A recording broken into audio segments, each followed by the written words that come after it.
Happy Colored Marbles, this one is. Requested by Joe Marlin, so thank you. And if anyone else requested it and I just don't remember, then thank you too.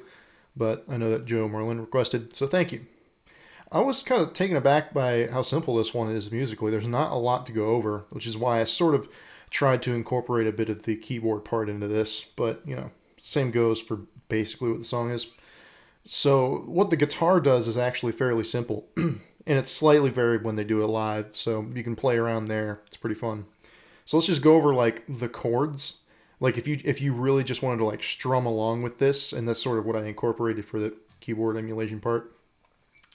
Basically, the main part is, so I'll just say E, that's an E flat. So if you wanted to play like a power chord here, that's an E flat.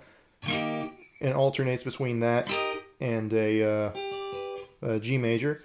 So, you know. Or you could do like here.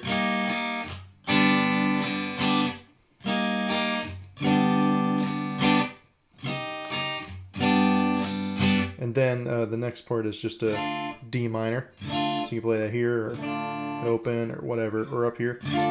So yeah, that's just E flat major, G major, and D minor. You know, most people are not okay, but that's lacking 'cause their job ain't done. It just does that. That's the verse progression. And then the chorus chords would just be a C,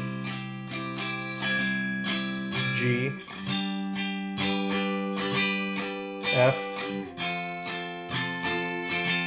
E minor, and then D minor.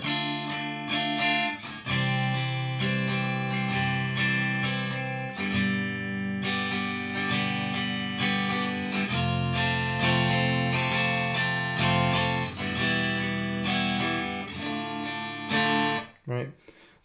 So that's the basic chords. And then the outro, the whole, you know, the chords underneath of that are just the same as the verse. So that's just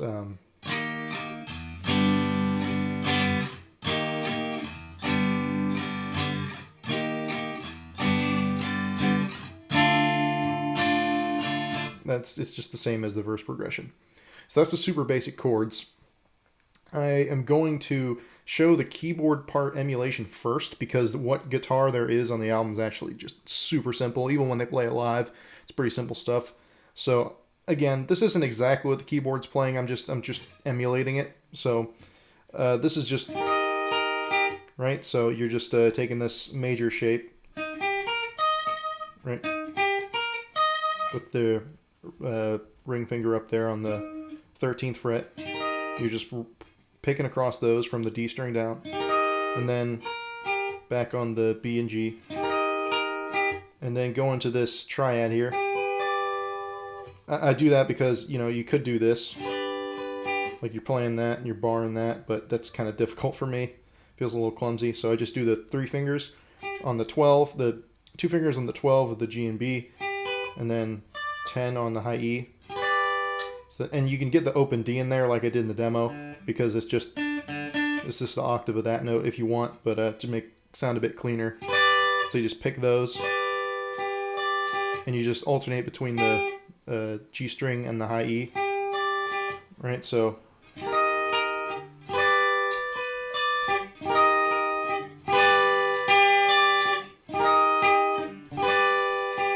and then for the D minor, I just do this finger up on the 12th of the D, and then bar across the 10th of the top 3 strings, and just pick across like that. Or you could, you know, to make it sound a bit more like it, you could just bar the stop at the B string, like just pick those 3 notes. But you know, you might as well just, I don't think it hurts to hit that high E string note. So just pick that, and then what I do is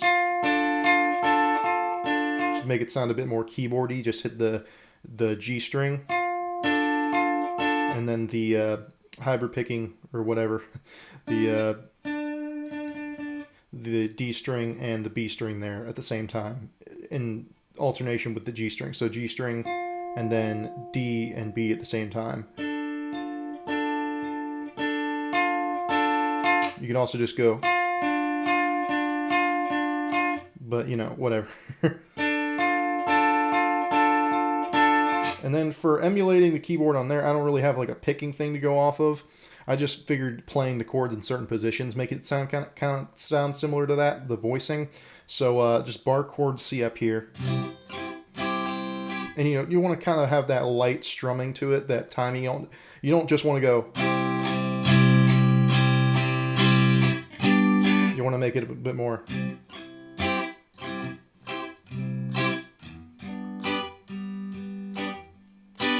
Kind of like that. It doesn't have to be exact, but it just has to fit in the pocket like that. So that's just a C bar chord, just regular major bar chord. And then this is sort of a C shape. So what that is just a C chord, but you're barring it up here. So you're putting your finger up here on the A10, and then ring finger fret below that on the D, and then 7 on the G, and then put your middle finger there on, what was that, 8, and then just barring that across so you hit that note on high E. So just this kind of effect, right? And then you just move that down one whole step, and then E minor shape, pretty, you know, A minor shape, and then move that down a whole step for the D. And I sort of tried to sort of have to emulate the vocal melody, that la la la, which I love that a little bit. The vocals throughout the song are awesome, by the way. I love what Jeaner does in this. It's so like odd. I almost was convinced that he like pitched some of them up because they sound so high, but I just love the inflection he puts in it. Anyway, the vocal harmonies during that part are really great. And he could just hit the D minor, but I just like to put that in there. Anyway, so that's just, so it just does that, and then for the next time around, I don't bother doing I just hit the straight D chord so you can go to the next section. Ready and done. And then you know, or you know. All right, so that's the keyboard thing that I had going there. So for in terms of what the actual guitar does, I'll get more distortion on it. Live, Jeaner does something a little bit different, but even on the recording, he does this in the second verse. You hear him go, and he just does that. So that's literally just low E string. Start on the first fret and just slowly slide up there to the third fret, and then just have a little bit of vibrato. Sorry, that was embarrassing. And just hold it, and then he does it again. And then he does the same thing on the D note on the 5th of the A.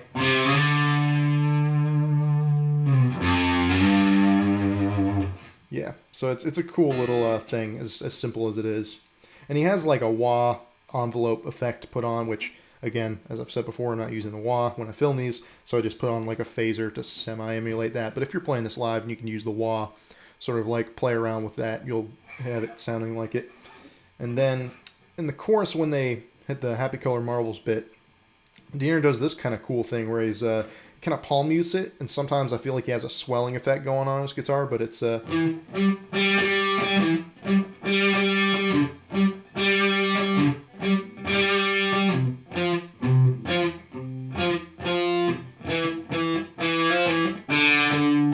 what that is just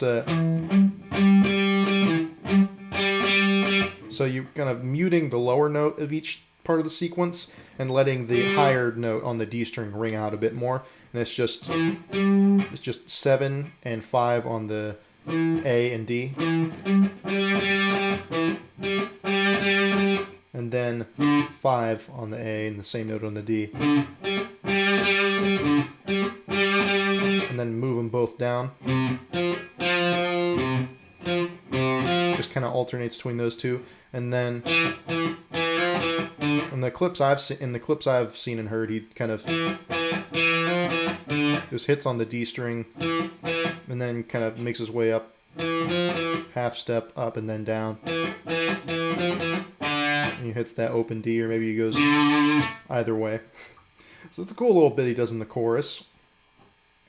And then it's just pretty much the other part, which now the part is the same. It's just sometimes he does it an octave lower and then he goes an octave up. On the album, it sounds like he's doing it up here.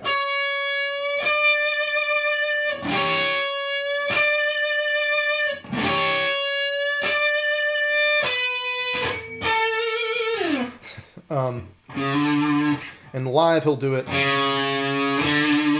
but I'll just teach it in every position. Why not? There's two parts in harmony, but whatever. So basically, you have this one, which, so this is fourth of the A, and then you kind of bend it up slowly. You don't want to go, you don't want to bend it up too fast. It's a really slow bend. Because really, you want it to be so where there's a difference enough to where you hear the pitch change when you go up that next step.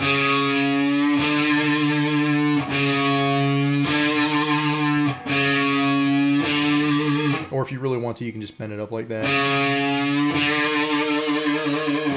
Whatever.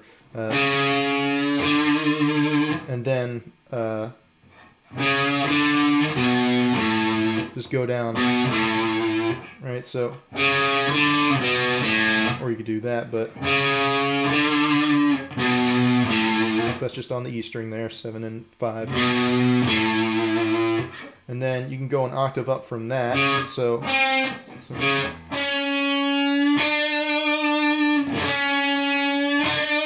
and you want to rake into the note, or frap it, as Diener would say, emulate how he kind of does it live sometimes, but so that's just an octave up. It's just on the G and D string instead of the A and E. So just,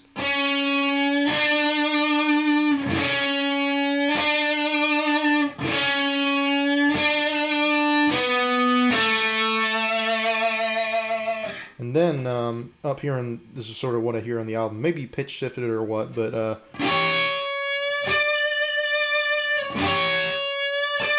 so that's just on the B string up here on 14 and 15.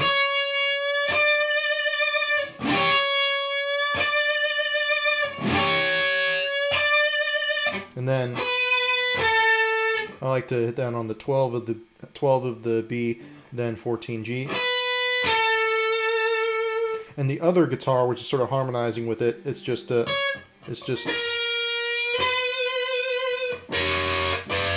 minor third, which I emulated in the demo. If you were to play them both at the same time, but so it's just up there on the 15 of the G, going up to the 16. With the same sort of slow bend up there, and then the other one goes. This one goes. So it's just 12G up to 14, so that they're both playing in unison on that last one, and then they come both playing in unison there, and then at the very end on the album he goes. It's just 12, 14, 12G. Lets that ring out. And you know, you could also, if you're doing two guitars, or if you just want to emulate it yourself, you could just do that.